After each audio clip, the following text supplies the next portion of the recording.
Hello, my name is Marcia Hennish, and I'm the founder of Sassy Consulting. Hi, everyone. My name is Tracey Tanenbaum, and I'm a licensed therapist in Philadelphia. And I am here to share more with you about managing anxiety. Ooh, Tracy, that's an important topic for a successful experience abroad. Can you tell us more about the difference between stress and anxiety? Absolutely, Marcia. Well, there's definitely overlap between the two. Both evoke physical and emotional responses, but stress usually relates to an external event or stressor. For example, a one-time challenge like traveling solo or communicating in a new culture can evoke a stress response. Your heart starts to beat, you start to feel that adrenaline course through your body, but stress goes away once the event has resolved. Stress can be positive or negative. Going to a new city can evoke feelings of stress, or stress can help you meet a deadline, like filing a visa application. Great example. Anxiety, however, is different. Anxiety creates feelings of dread, and you're usually not responding specifically to an external event. An external event can trigger it, but really you're responding to your own internal emotions.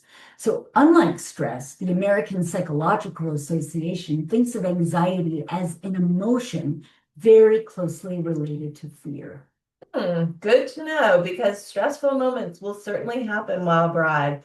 So your ability to differentiate between stress and anxiety could really have an impact. Can you talk a little bit more about how anxiety may be affected by self-esteem? Yes, there's an author whose name is Edmund Warren, and I really like him because he sees a connection between a persistent state of anxiety and low self-esteem. People who have a difficult time believing in themselves and their own abilities regularly overestimate challenges, what he labels the risk of danger, and they underestimate their ability to cope with those challenges. Okay. So what would you recommend to help counteract anxiety when it starts to creep into that experience abroad? Well, Marcia, what you say to yourself, what's called self-talk, has a big impact on your state of anxiety. People who engage in negative self-talk, so that's like they're talking to themselves, they often imagine the worst case scenario. They're stuck in the what ifs and they assume that the worst thing is going to happen. They're not leaving room for thinking that things might actually work out. Underneath that anxiety often lies a fear of failing, a fear of being judged. A lot of people who experience anxiety are plagued with perfectionism, which leaves them feeling like they're walking on a tightrope as though they can't make a mistake. Talk about robbing someone of one's confidence. Yeah, Yeah. really.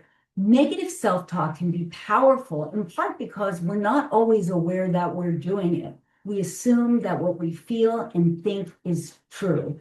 Actually, it's generally not true. So let's say you feel a lot of anxiety for what might happen while you're abroad. For example, let's say you miss a flight, and this causes you to fixate on the likelihood of missing future flights. In those anxious moments, I would encourage you to tune into your thoughts. Ask yourself, what is the story I'm telling myself? And instead of telling yourself you can't do it or something bad is going to happen, I would encourage you to remind yourself that you're resilient. Mistakes are inevitable and that you've already had some success just by applying to go abroad. You've worked hard to have this experience and you have the resources and supports that you need that can help you.